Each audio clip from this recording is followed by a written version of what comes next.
Good. We're all ready? Ready to go? 1, 2, 3. Go. There's nothing, no place to go. That's the problem.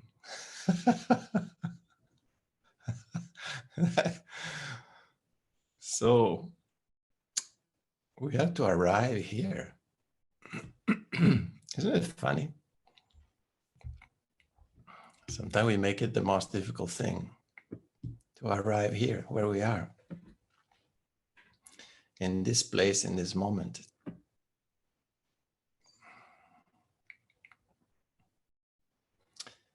Yeah. The only thing that keeps us away from this moment is usually the thinking mind, as you probably noticed, right? Yeah, it's sometimes like a broken gramophone record that ba-bam, ba-bam, ba-bam, it repeats and repeats and repeats.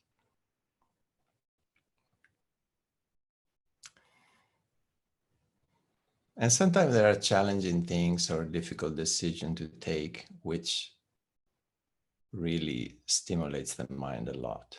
So in certain periods, mind is even more active.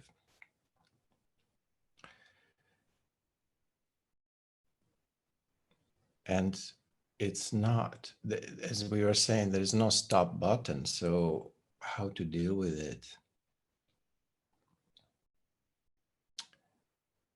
Well, of course, using the anchors that we've been practicing, it's a good way. Coming back to your belly center, as we practiced last time, that helps. Coming back to feeling the breath, your breathing that is happening. And if it's happening in the belly, even better, that helps. Connecting with the body in any way you can, that helps.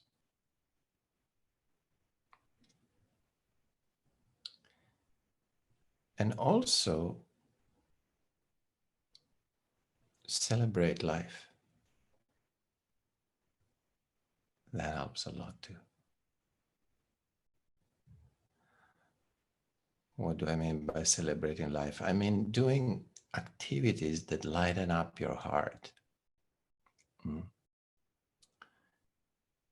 Like I was recommending Aura, and I'm going to ask her afterwards if she practiced to dance before meditating. Yeah. In that case, because she has a lot of energy. Yeah. So to use it up a little bit and then sit. So you don't sit on put a lid on a volcano when you try to sit. But it's also something that we all need to do at all times. Dancing, singing, laughing. Any of these activities that are uplifting are important, and they're particularly important because there is like a big lid, I would call it, yeah, that is what I call the collective subconscious. So we created societies where we lost touch. In these societies, we lost touch of the blissful part of life, and we are often in touch with the painful sides. Actually, the pain is highlighted constantly. All you need to do is to read a newspaper or turn on the TV and watch the news. All you see is pain. All you see is pain. You don't see good news, right? There is no good news on TV. Why is that? Well, because they hook into what Eckhart Tolle, for example, has a nice description. He calls it the pain body. We all carry inside. And this pain body is partially formed with the ego. And obviously, it's created also by society. And so we are constantly stimulating this inner pain body through news, through movies, violent movies. I mean, how many violent movies there are, for example, no? Thrillers or killer movies or bloody movies or dramas that are really painful, you know, that's all stuff that stimulates the pain body. And the pain body feeds, it's like a little beast by itself that we have inside. A beast is not a nice word, poor guy, but it feeds on pain. So sometimes it goes dormant and, you know, everything seems fine. And then sometimes it wakes up because it needs food and it feeds on this pain. The truth is the reality, I mean, with the R, capital R, existence, the source where we come from and where we go back to and that we're part of, is made of bliss, is made of love. It's fun, you know, it's the other pole, the other polarity. Why do we like to go in nature? You know, because we feel that blissful energy, peaceful. Because nature is still very much an expression of the source. So are animals. You know, why do we like to have cats and dogs with us that live with us? Because they remind us of that original self. You know, they're very present. They're very loving. They don't have this psychological pain that we carry with us, you know, in our ego. They might have pain if they hurt themselves, you know, but it's temporary and it's not a pain that stays, and that's not the pain we're talking about.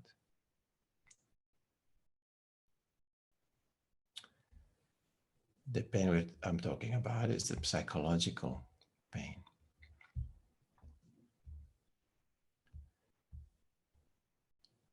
So there is a heaviness that comes from the subconscious and that we have absorbed. And in these days, as you might have noticed, the heaviness is even multiplied by 100. Yeah, the whole world is diving into a really dark valley. It's heavy. So it's important not to get sucked into that energy, you know, to be very careful. You know, turn off the TV as much as you can. I don't even have a TV, but turn it off if you can. And try to feed your soul with nourishing things, you know, go in nature as much as you can, go walking, move your body. You know, there's also this tendency to shrink energetically these days, no? COVID time is like, you know, cover everything, close, shut down, lock down. It's the opposite of what life is. So we have to be very, very careful now, even more so. In a way, this pandemic that they have created is a teacher, because it really shows you where not to go and where is your path, you know, what's really important and what is real. It requires truthfulness towards yourself more than usual, a commitment to your own truth much more than usual. Otherwise you get sucked into this vortex that goes into this black hole, dark valleys. So it's important to, when I feel like I'm getting too heavy for whatever reason, I just start jumping up and down and laugh. For example, it works for me. I feel it within like seconds that something gets released. Like, oh, it's almost like something in me wakes up. Like, oh, where was I? Excuse me, but my phone is going crazy here. Turn off, grazie. Yeah, so you can try that. Sometimes even the first thing I do in the morning when I'm still opening my eyes and I'm in bed, I just laugh. Just to make sure I give a message to my soul, hey, don't forget what's life all about.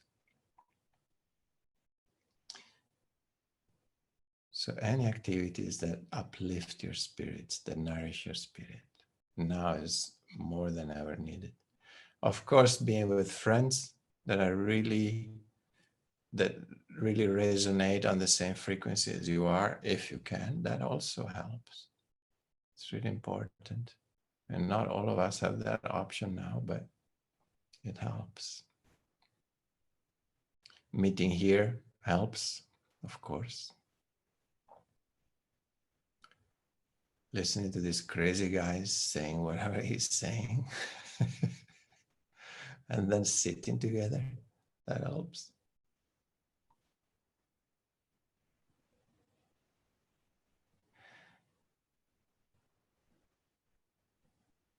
And then, of course, there's the other side that also when we go in,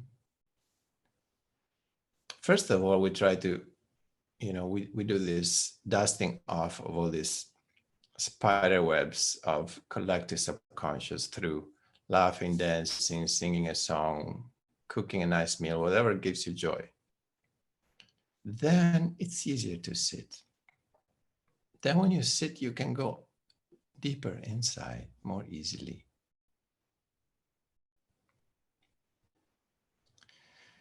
And it doesn't mean when you go in that you will not meet sadness.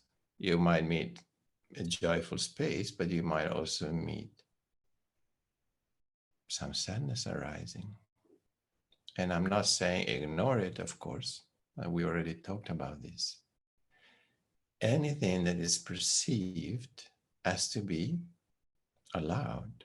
I mean, we have to allow ourselves to feel it. Because sometimes the only way to move on is to enter deeply into that particular feeling and find, why am I feeling this now? Let me feel it a little more. Let's see if I can figure it out why I'm feeling this way.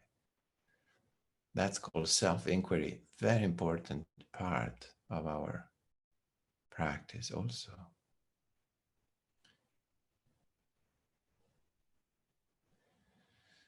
There's a lot of stuff that might come up from the subconscious too, that needs to be felt. It's coming up because it wants to be felt. It's coming into the light of the conscious, let's call it, from the darkness of the subconscious, so that we can see it and we can feel it.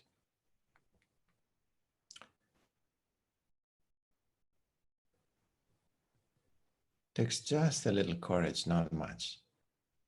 Because a lot of the time we do all kinds of things to avoid to feel that too. Maybe there is a lurking sadness, and sometimes it might take days before you realize, oh my God, I've been doing all kinds of things except feeling that sadness. Actually, I've been doing all kinds of things so that I don't feel that sadness, right? That happens too. So when you notice it, in that moment, what happens when you're noticing is like your awareness has awakened, and you were a little asleep, trying to avoid to feel something. So those are beautiful moments. And when you notice that, maybe just sit down and take the time to feel that sadness or whatever it is. Yeah, I'm saying sadness now, but there's all kind of emotions that we might try to avoid. Yeah. But that's a healthy sadness that is coming up and wants to be felt, and it's processed, okay? It's different from the conditioning, the pain that is coming from the outside. That is almost, it's imposed in a very subtle or not so subtle way sometimes.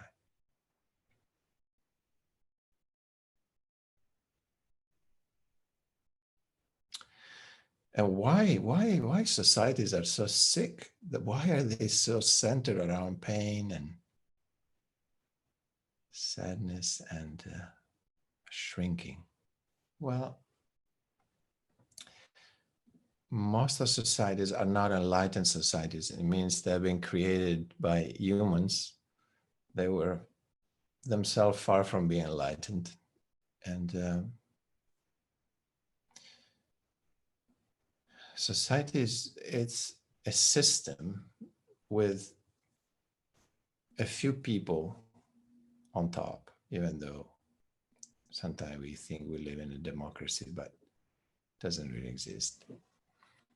So the people that have been on top from ages, from centuries and centuries, have all the interest to have an easy way to control this mass of people. Now, people that are blissful are very not easy to control, are very difficult to control. You know, if somebody is happy and is full of love, how are you going to convince him to go to war and kill somebody? Impossible. Yeah, you'll never have anybody fighting the wars that you want to fight. You'll have no soldiers left because everybody is so loving and blissful and happy. They will say, are you out of your mind? Why should I go to war to kill somebody? For what? Right? Just to make a simple example. So man is being enslaved through his pain body, basically. That's why it's so important now, more than ever, in this historic time, in this year, to keep creating uplifting moments for you so that you just detach, unplug from the collective pain.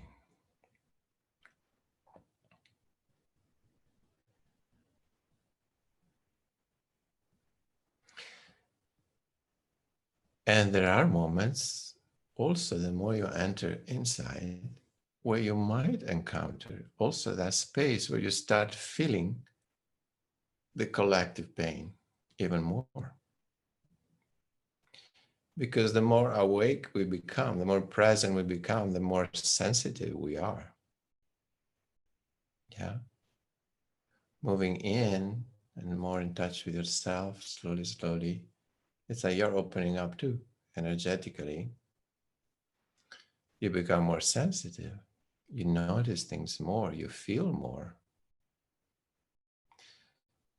So you might come across that feeling too. It's like, wow, I feel the pain of the whole world, but I don't feel it's mine really, but I feel the sadness of all my friends, or my society, the society I live in, or whatever the community I'm in.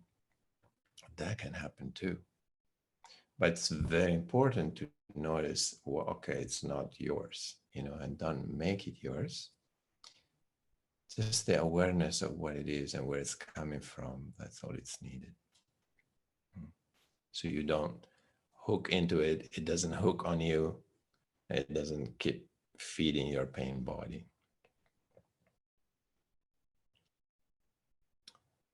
One more reason to have a nice dance or sing a song. or have a good laugh. Yeah.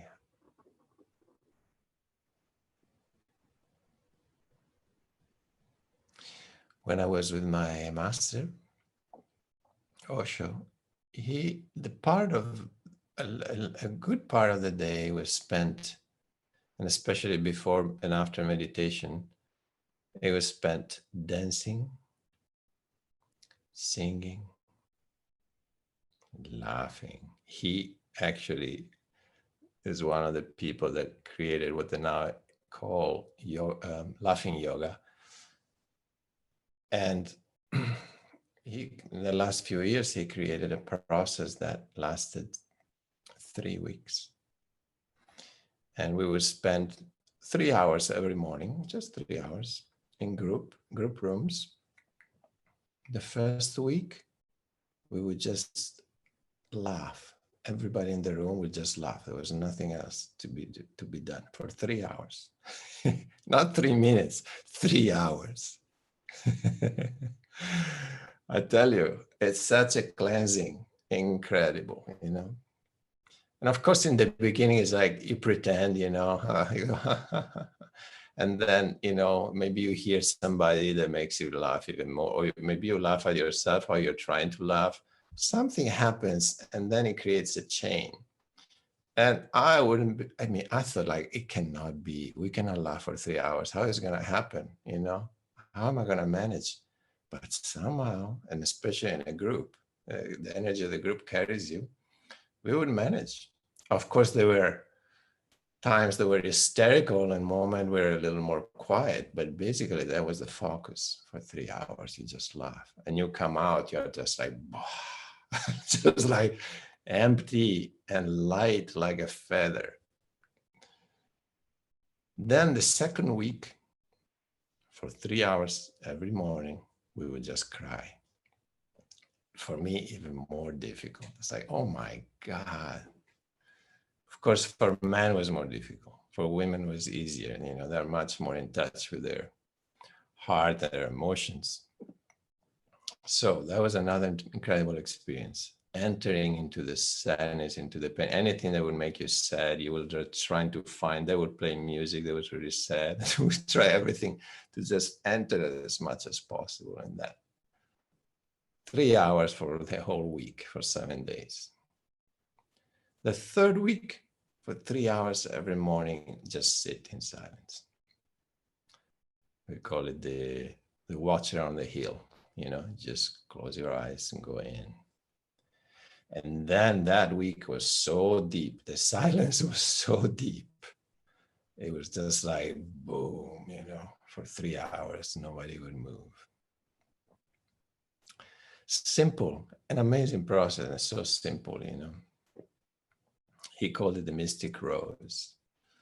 If you have a chance to do it, I recommend it. Or maybe we'll do it together one day, who knows? Yeah.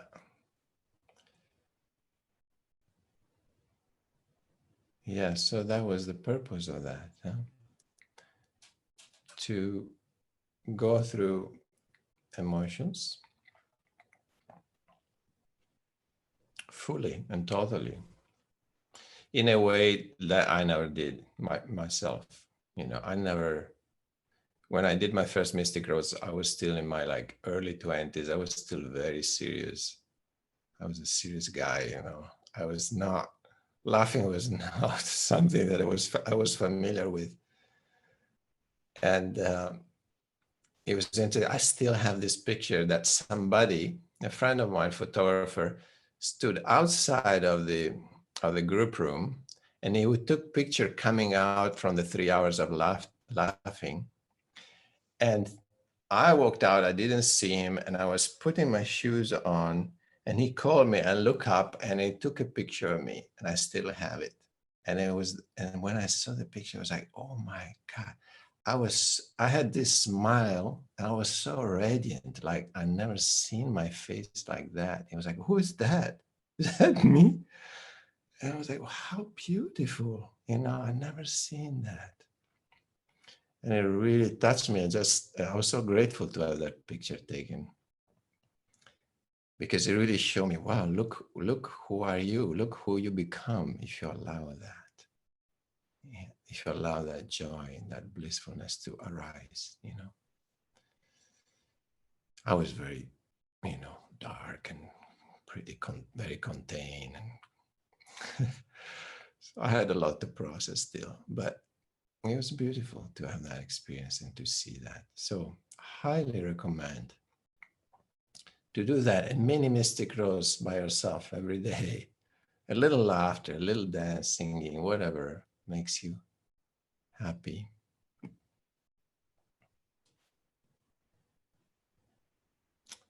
And that's it. Yeah. And remember the nature, the very soul of existence is the very quality, it's blissfulness. It's love. Why do you think birds are singing all the time? Because they're sad. Why do you think you close your eyes and listen to the birds and suddenly you feel uplifted? You feel happy. Did you notice? Everybody loves listening to birds. Why? Because they transmit that energy, the lightness, that blissfulness. They just sing their songs. That's all they care about. Yeah, so much to learn from nature. Yeah. Animals don't kill each other for sport, right? If they kill, it's because they need to eat. It's part of their diet, it's a natural process. But there is no unnecessary killing in nature. That's just man does that. It's the only animal that does that. Huh? So learn from nature, observe nature, learn from it, be with it, feel it, immerse yourself in it anytime you can. Do listening meditation, with the birds or with the breeze rustling in the pine trees, in the leaves of the tree, or a brook or a running water somewhere. Just listen. That's also a beautiful way to be with nature. That's very nourishing. I love to listen to the sound of nature. It's really, for me personally, it's very nourishing. And I'm sure for most of us it is.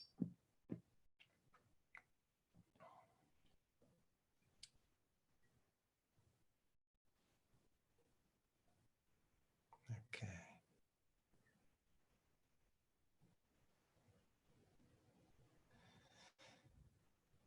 So keeping all this inside and processing it in the next minutes, hours, days. Don't forget. Shall we sit together a little bit?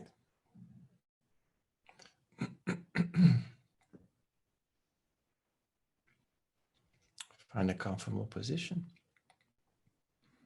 If you can, with a straight back. Align your neck.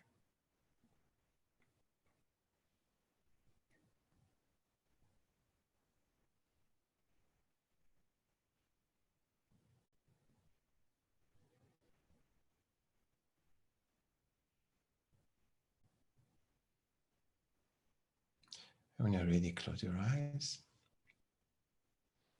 and start bringing attention inward.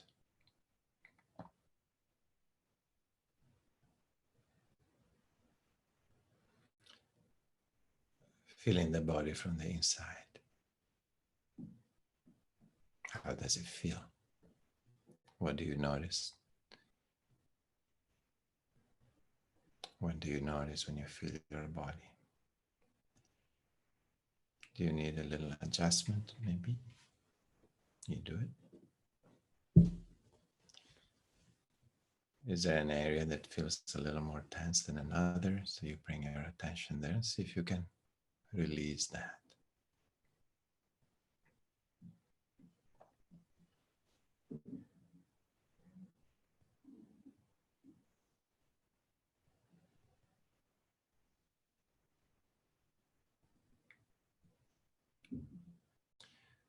You can also take a couple of deep breaths if you like, if you feel so. And letting go as you breathe out, relaxing the body more as you breathe out.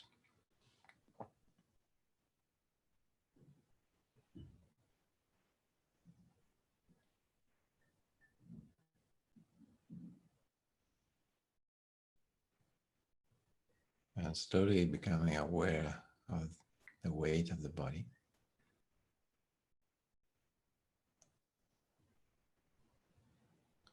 How it presses on the pillow, on the chair, or on the floor.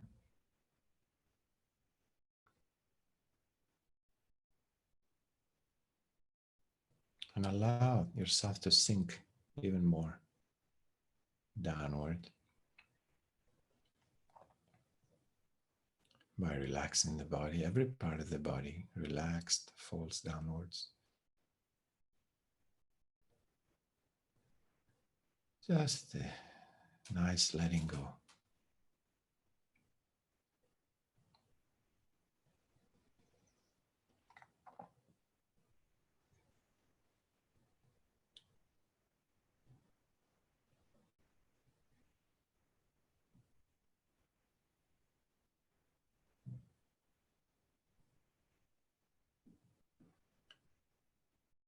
You can visualize your sending roots down into the ground, into the earth. Energetic roots. You connect with earth more now.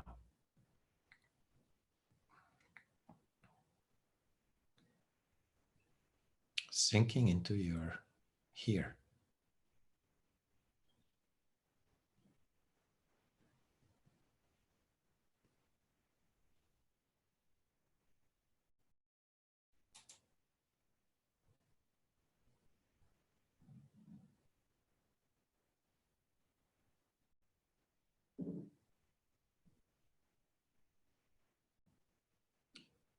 When we become more rooted and more grounded in the here, it's much easier to also be in the now.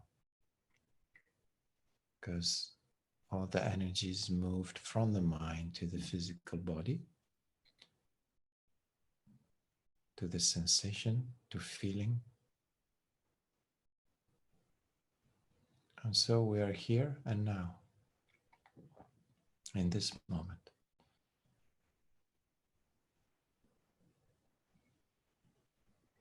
Very easy.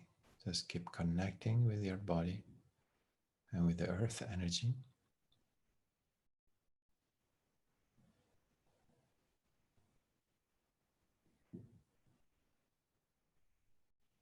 And you might become aware of an uplift energy also from the top of the head. Very, very light. That helps you aligning your neck and your spine. And sustains you, uplifts you a little bit.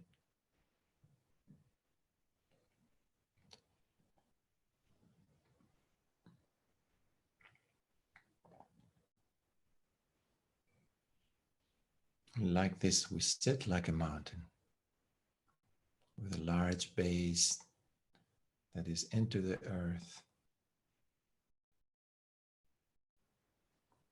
And the peak, a high peak, snow-covered peak, up in the blue sky.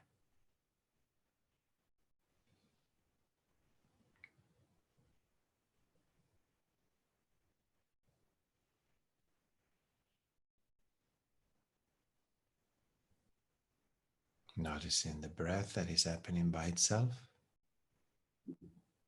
with its own gentle rhythm.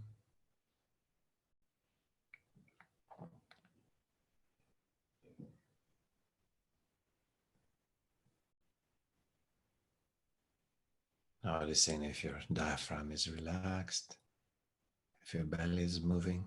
It's good as you breathe. If it's not, see if you can relax the diaphragm a little more. Let the diaphragm and the belly fall downwards too. Relaxing that area. Allow the prana and the chi to reach your hara center with every in-breath.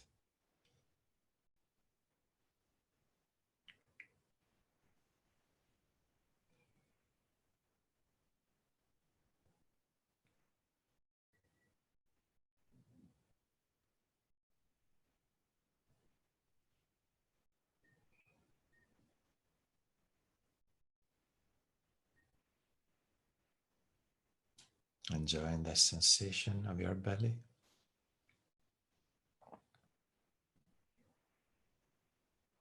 Feeling the belly also connected to the earth energy.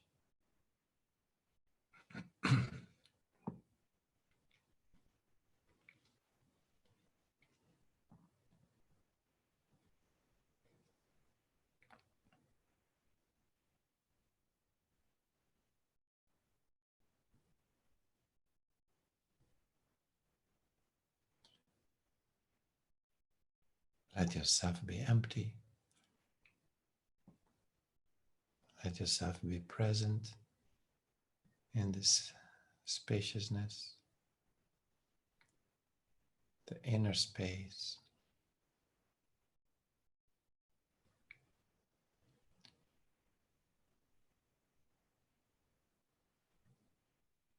Maintaining connection with the earth and the body, but also exploring the inner space now. A sense of spaciousness, as if the breath is moving inside an empty vacuum, floating in space.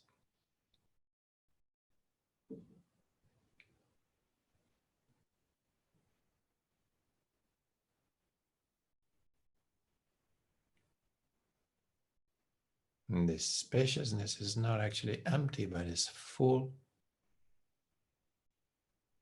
It's filled with your own presence when your mind is quiet.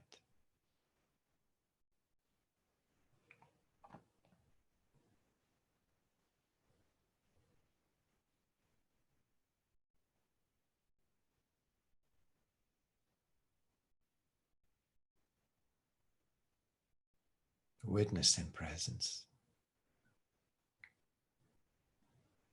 You are that witness.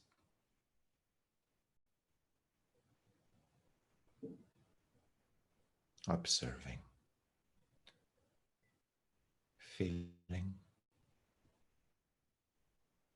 sensing.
notice what is your attention. And if it was moving away from the present, allow the sound to take you back to the present.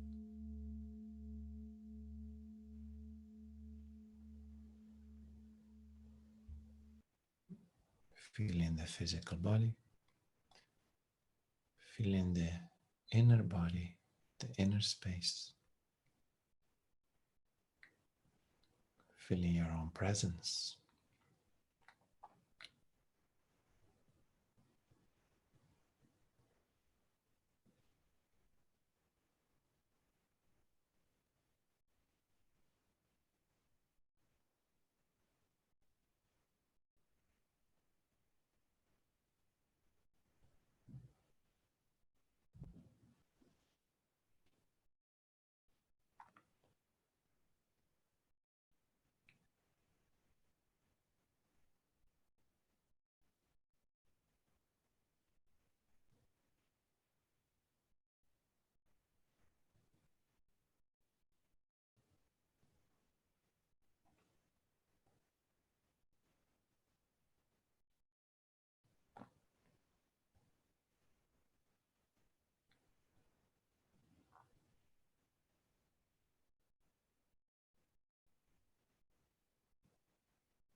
And slowly coming back.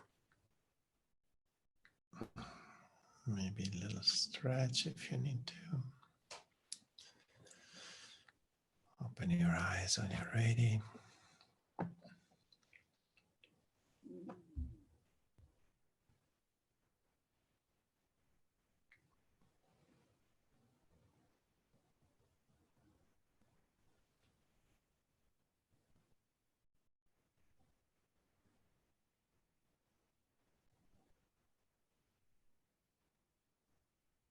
That was nice. Nice deep silence.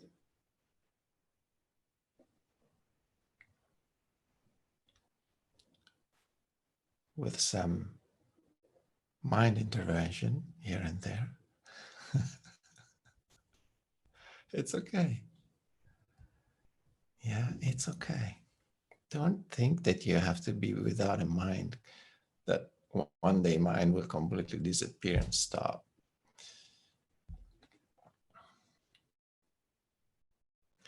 It's just you get less and less identified with it. That's what our practice is about. You see it more. You see it more clearly. You see the games that the mind plays more clearly. So you don't believe it as much. You believe it less and less. Still, it's working. It's still doing its thing. Sometimes I wonder, I thought, but how does like an enlightened one, or let's say somebody that has stepped out and let go of his egoic self completely, it's out of it completely. How do they feel? How does their mind work? Does their mind still work? And I remember Osho saying, well, I can turn it on and off whenever I need it. So when I don't need it, it's off. And when I need it, I turn it on. And I was like, wow, cool. That's pretty neat. But it's there. And actually, it's the more we are able to rest and let go into the no mind space, the sharper the mind is when it's come back, when it's used, when it's needed. It's like a muscle that if you keep just using and using it, it just goes into a cramp. There's no rest. It goes in cramping. Mind is like that. It's like a muscle. And if you use it, but then you let it completely rest, relax it, then it doesn't cramp. Actually, it becomes more sharp, more present. Even the mind is more brilliant. Another time I heard Eckhart Tolle saying, or somebody maybe asked him, but okay, if there is a problem and you need to solve it, don't you use your mind? And he said, yes, of course. I use my mind to solve a problem, but usually, he said, it's like that. Okay, there is a problem. I keep it in my awareness, this problem. And then he said, I spend time sitting with that problem. And there will be an alternating of thinking mind and deep silence. So there will be a little bit of thinking of the mind, thinking mind. And then there will be silence. Then there will be some mind again. And then deep silence. I was like, And that, he said, that usually that's all it's needed to solve that problem. So I was like, well, that's what we do when we sit, isn't it? We get lost a little bit. There is some mind coming in. Then maybe there is a bell coming and boom, we come back to no mind, to silence, to presence. Or we come back by ourselves because we remember, come back to silence.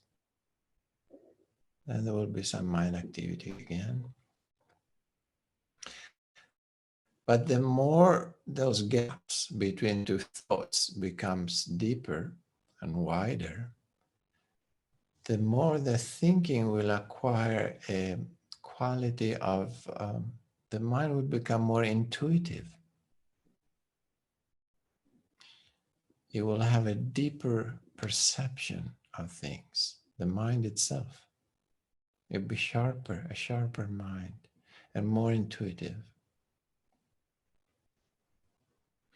Vice versa, if our existence is all about, it's wrapped around thinking all the time,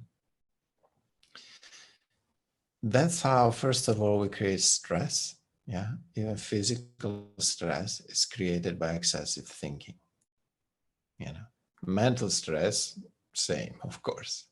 The mind will go in a cramp. The mind will be less and less sharp, less and less able to perceive a solution, for example, of a problem.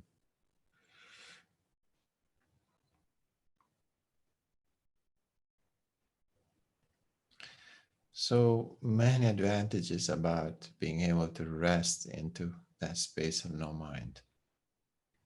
There's only advantages. There's no downside. That's the good news.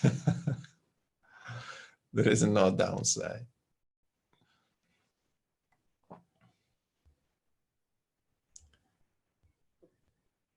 Okay, let me check on Aura. Are you there? I don't see you.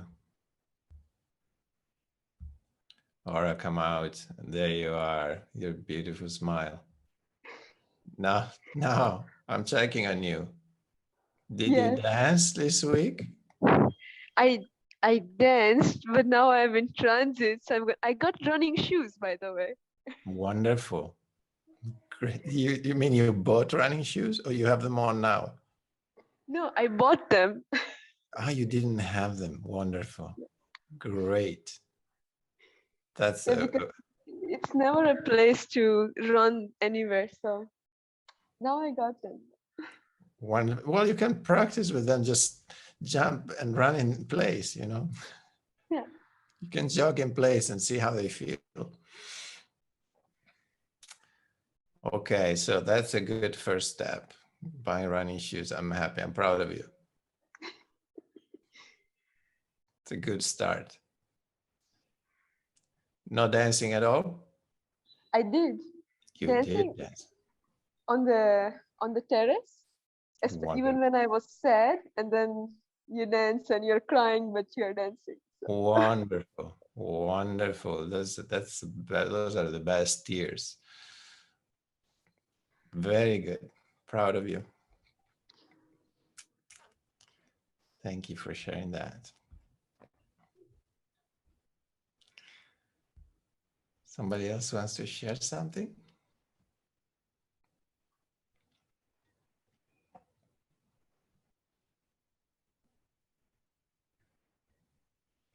Yeah, Rafaela.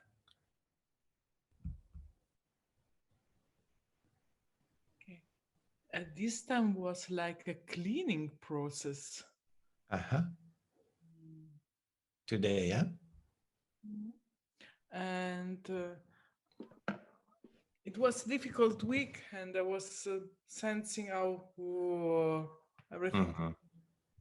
And then it was in the aura. I was sensing something like poof.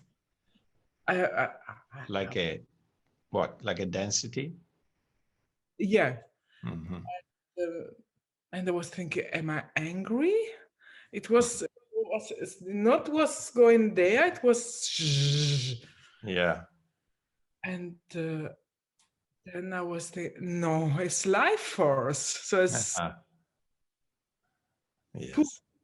and it was strange because then I was feeling this, and then on my heart center, and it was also here. So being Rafa, so being me, no?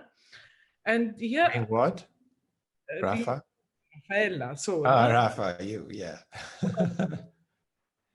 And then I was feeling here in the heart center something like sadness or Mm-hmm. Mm-hmm. and I was recognizing how often I'm forgetting myself Mm. to be with someone, Mm. or to like someone, or not to like, or to don't lose someone. And it was going down, and then it was suddenly like this.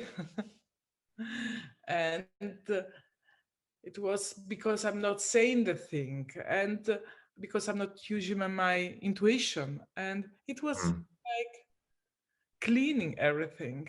Mm-hmm. And then it was really quiet then. Yeah. And So did you feel I a was more like a sharing quality in your heart? Like how to connect more? Was that what you were feeling in your heart? I think there are Like you mentioned, to be with someone else, or to times I was or that I have to pay attention, or that it could be that I don't be myself because I don't want to lose the other. Oh, okay, I got it. Some attachment that then you compromise. Then Not I just see. compromise, but I'm taking a lot of the pain of the others, or the Uh-huh. Yes. responsibility. I'm too much with the others. Yes. You lose yourself in the other. Yeah. Yeah. And so there Or was a little sadness in the heart because of that feeling. Yeah. yes, and because I um because it's about being with others, but it's also about being me, no? Yes. Very important.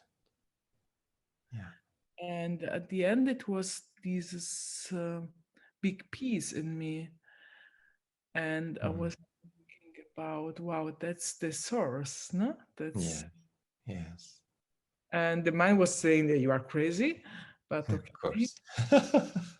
And then I was thinking, hey, that's crazy. I have so a big gift of being me, and Yes. I'm putting it away if I don't use this courage of being me. Yes. Yes. Exactly. The courage to be oneself. Beautifully said. Yeah. But it's easier when we are connected. You know that feeling of, you said, like a pressure in your belly, and then you felt like, and then you felt like, oh no, it's not anger, it's something else. It's energy. It's just energy. It might express, then how it's expressed, it's a different thing. It might come up as anger, it might come up as laughter, it might come up, who knows, like what, love. But it's an intensity in the belly. When you really bring attention there, you feel it. And I remember more in the past, but still now sometimes when I sit and there is a lot of energy concentrating there, I feel like I have to scream. It's so intense sometimes that I feel like, oh my God, I'm going to scream now. And I say, no, you're not. But that's the feeling, like almost like we're not used to deal with that much energy. So it's like, to me, like the reaction is like, I'm going to scream now or whatever. So don't get afraid about feeling that intensity in the belly. It might feel like a density, like something intense. But as Rafaela said, it's just life force accumulating.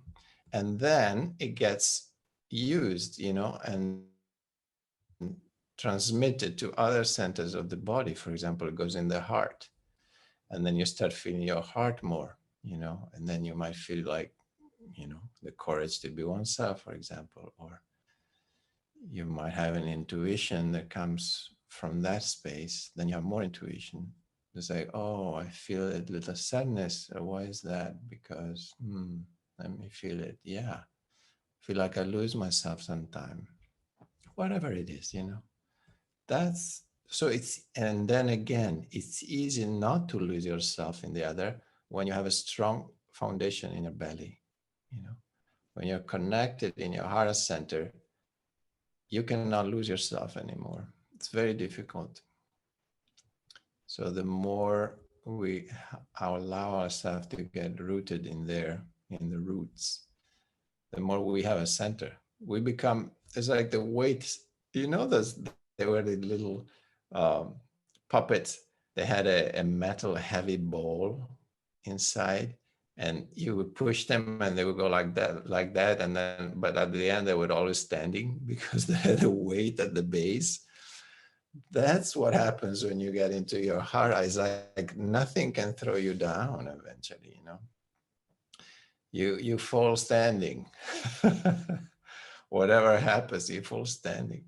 It's a bit like that. Yeah. Yeah, nice sharing, Rafa. Thank you.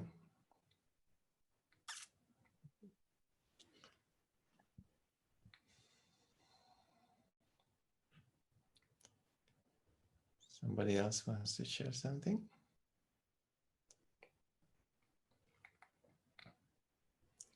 Yeah, Penny Bell. Unmute yourself. Hello. Yeah. Hello. Hello.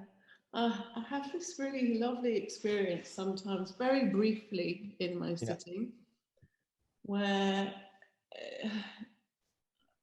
it takes me a long time to be still and just in my body. And then without using my mind, my body goes, and I still don't have the mind, but I feel like a shaft of light from the earth to the sky I just feel like pure energy. Mm-hmm. And it's not fire, and it's not feeling, it's just like connected, I think, to the earth and the sky, maybe. Yeah. Yes. It feels nice. It feels very nice. Yes. It's very hard to find, but but to arrive at. To when feel it, yeah.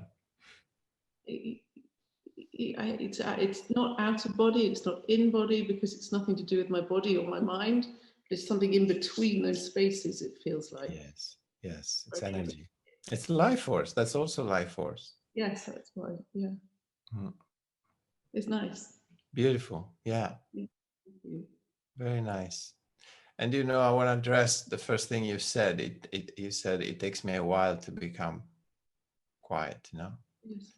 And I don't know if I told you, but there's a nice image that I used before, which is, imagine a bucket of water and you take a stick and you steer the water, right? Yeah. In a circle. Yeah. And the water spins, right? So that's your mind. Yeah. And the stick, it's our attention that goes in the mind, into the mind. The identification with the mind is the stick. So we're glued to the stick and we keep turning because we're so identified with the mind. So we keep feeding it with our identification. So the mind spins. And then suddenly you go like, okay, I'm going to sit now and just be with myself and be quiet. It's almost like you take the stick out of the water. I like that. But still, the water keeps spinning for a while, you know? And if there was some mud in the water, there's mud all mixed in with the water. And then the more you sit, the more the spinning slows down, and then it stops, you know? And then all the particles of the mud starts going down towards the bottom, slowly, you know? And then finally, you have a nice, clear bucket of water, you know, still and clear. But it takes time, you know, there is a momentum too. Sometimes that needs to slow down, eventually stop. So that's why I say, well, sit. Go ahead. I think sometimes I do feel like it has to be wound up to be slowed down. Yeah. That definitely, that image works for me. Yeah. That's why I usually recommend, well, sit at least for half an hour, because sometimes it takes just 10 minutes or 15 minutes just to let that to calm down, you know, and then so that at least you enjoy some silent space as well, and not only your mind spinning. Yeah. So it's good to, the longer the sitting, the more you have a chance to enjoy those spaces. I'm very thankful. Thank you. Yes, thank you for sharing that, Pennybell.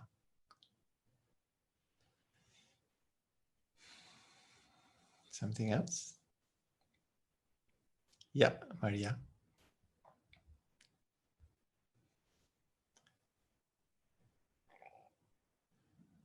For me, it was in the beginning there was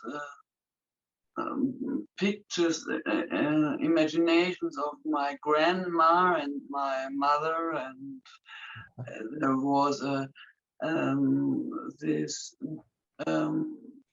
view very in the deficit. You know, they watched at me when I was will she be alive, and will she be healthy, and or is she handicapped, and after a while, This was you when you were little? yes, I was a Yeah. child, yes, and this was a view onto me, Yeah. and after a while I started laughing, smiling, and I felt, wow, I'm alive, and I brought light into my family, Nice. and it was so touching, and I was in empathy to my grandma and to my mother, because they didn't know how to deal with and be positive, and my grandma was born in 1892 and she was born in a very dark Yes. area, yes, and so I was very, wow, it was very lively, it was very nice. I was very grateful for this. Beautiful. Yeah, you brought light to their pain bodies, you know, literally, because that's all they lived in that. That's they only knew. It's like they only know. A lot of people, that's all they do. They just live completely in their pain body. And they don't know, you know, they didn't have the fortune to have somebody teaching them anything different. So they just absorb from the society, and the parents teach the same thing that they have been taught. So it's passed on generation to generation. So sometimes we are the one that are breaking the chain. Otherwise, it's never going to happen. We have to. So we're the one that say, wait a second, life is not all about pain. You know, there's much more. I know there's much more. Let me explore that. You know, I'm not running away from my sadness, but I'm not either repressing my joy and my bliss, you know, and I celebrate life. That's the courage to be oneself. Yeah. Beautiful. Thank you for sharing, Maria. Nice image. Yeah.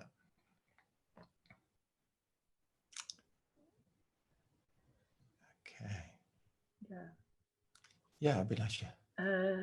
Yeah, today it came to me that an aura can help me also to put an aura around and to keep my space. So I have also the feeling to lose myself and also to relax and to have to have some space around me. Yes. So I heard that what you're saying, that this protective aura is coming by itself when you are meditating. But now it really came very clear that to create to keep that remembrance of that to have a kind of space around yourself, Yes. not to get invaded by all this, maybe because you were telling about all these invasions of other people. Exactly. Exactly. And then now this came, so I Yeah. think maybe to share. Beautiful. Yeah. But It's I think it will exactly. help me anyway Yes. to get more space to move also. Mhm. Because Yeah. I'm often Move. my Dance. body. Dance more, Abhilasha. Dance more. Or even, do you know the meditation called Leviathan? Yeah. That's also beautiful. Oh, really? And you just stand there. For those that do not know it, it's a Eastern Yeah. Southeast meditation. I think it was created in Thailand or by some mystic. But basically, you just stand and feel the body and feel the energy of the earth and feel the energy of the sky, just like we do when we sit. But you stand. You can even keep your eyes open if you want. And then you just tune into the very subtle energy and the very subtle movement that maybe wants to happen in the body, you know? And then you allow it. You just a let go, a deep let go, you know? And then you start swaying and doing a little movement. And then you spend, I don't know how long it is, but whatever time you have, to just move without music, just feeling the inner dance kind of. How does my body wants to move, you know? How does this energy wants to express itself, and you let it happen. Gentle movement. That's also beautiful, you know, much more soft sometimes than dancing, but also very nice. Yes. Oh, And it's true what you were saying. That's why we practice. Through practice, we create this kind of aura around us. And we're not always aware of it. Sometimes other people are more aware than we are, you know. Sometimes other people feel attracted to you because of that. Or they feel like, wow, what did you do? You feel so peaceful today, or whatever, you know. They sense it. Or maybe you notice after a while that you get less sucked into other people's problem or pain, for example, you know. Or maybe you notice, you know, you're watching a scary movie and you go like, you grab the remote control and you go like, switch off. You go like, I don't need this, you know, instead of being like, oh my God, feeling that, you know, you just grab the remote and you turn it off because you realize, no, I don't need to feed my pain body in this moment. That's not what I need, you know. And so there is more awareness of doing things that are nourishing and avoid things that are hurtful, you know, painful. And again, energy in the aura, in the centering in the belly, it's also a big help in that maintaining the healthy boundaries. It helps with that too. Yeah. And basically, the more familiar you become with what we call our center, which is not something that can be defined in words. Well, let's use this word just to understand what we're talking about. The more familiar you are to moving between the periphery going to the center. And then, you know, and then from the center, you move back to the world, to the periphery. And then again, practice going back from the periphery to the center. It's our practice. It's like a heart beating or like a lungs breathing. From the periphery to the center, from the center to the periphery. Because we live in the world, we need to relate, right? We have people around, we have friends, we have family, we have lovers, whatever. We have a world, so we need to move to the periphery and then learn to go back to the center. So the more familiar we become with staying in the center and moving there easily, the more difficult it is to be taken away from something else, you know, that's happening on the outside. So we become more rooted, more grounded, and more centered. That's exactly the word. Centered means in the center. Whatever the center is for you, you know, undefinable sometimes.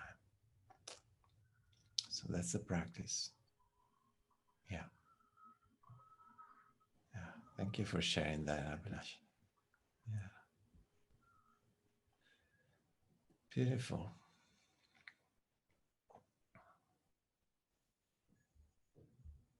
Happy birthday, Mickey.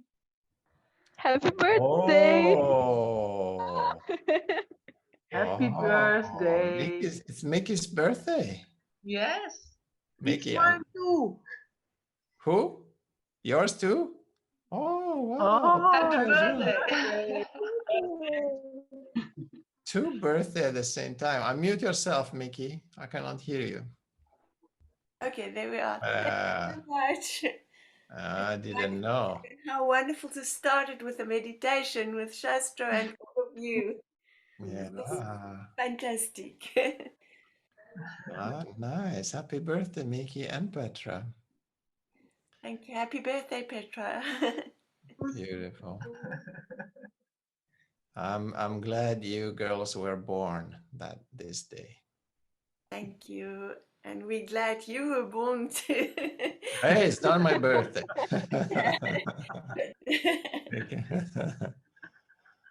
No. Okay. But That's like for me, it's still a few hours. I think I was now at this moment thinking, shall I access the world or not? I was born at 4:25 in the afternoon. It's okay. It's already happening Yes. because we're celebrating it. Yes. Nice. Okay. How wonderful to be here. Oh, it's incredible. I was thinking, it's almost a year now that we're together, isn't it? Yes. Some of us. Yeah. Yes. Yes. And We started a year ago. I was thinking about last year and where I'm now, and it's amazing. It's really how things changed. How I'm more me, like someone else said as well. I allow myself to. I don't feel guilty to be me. Good. Yeah, I'm celebrating. Yes. Dancing a lot and doing all the things that I love. And the things that I don't like administration and things like that, I bear it, but Yeah. it's inside of me. Yeah, that's the periphery, you know. Things needs to be done, practical things that to be taken care of, and that's okay. I take care of it as quickly as possible, and then I Yeah. carry on being me. Yeah. But you can also observe and watch yourself while you do them, no? Yes, I do. I do. No, you do. Normally, before I was always very stressed with anything that's like accounts and any administrative things. It just freaked me out. Yeah. And now what I do is I put on some music. I stay calm. I look at it. I see what I have to do. Yes. If I don't know, I ask because often I don't know, and then I get it done, and I can carry on with creative things. More. That's also creative, but more artistic, creative things, music. Yeah. I know that feeling. I hate doing accounting, but I have to do it. Yes. And now I learned that it's actually a beautiful space, you know, and I love when I reconcile my account and I click and it comes to zero and I go like, yes. What a nice satisfaction, you know. And it's actually a time of no mind in a way, because it's all focused on numbers and I have no time to space out, you know. Yes. So I really learned to enjoy that too. Yeah. Yeah, but it's since last year that I was, until that point, I was always freaked out by administration. And gradually I realized, but it's part of life, and yes, you don't have a choice. So yes. you make the best of it. And,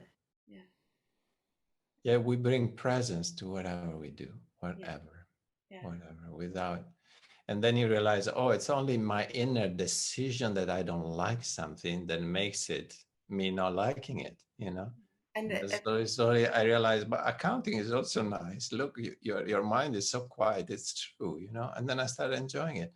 So it's only an inner attitude that needs to change. Everything is to be enjoyed in life, everything. And yes, like you say, you often say it's an experience, and all experiences are part of life. And Exactly. yeah, so Exactly. yeah, Yeah. but it's been a fantastic journey, really a wonderful journey. Great. Thank I'm you. happy. I'm very happy. Makes me happy too. Okay. On this beautiful note, then we can we let go of each other now? Shall we? It's hard. Wait, no, wait, I have something else to say.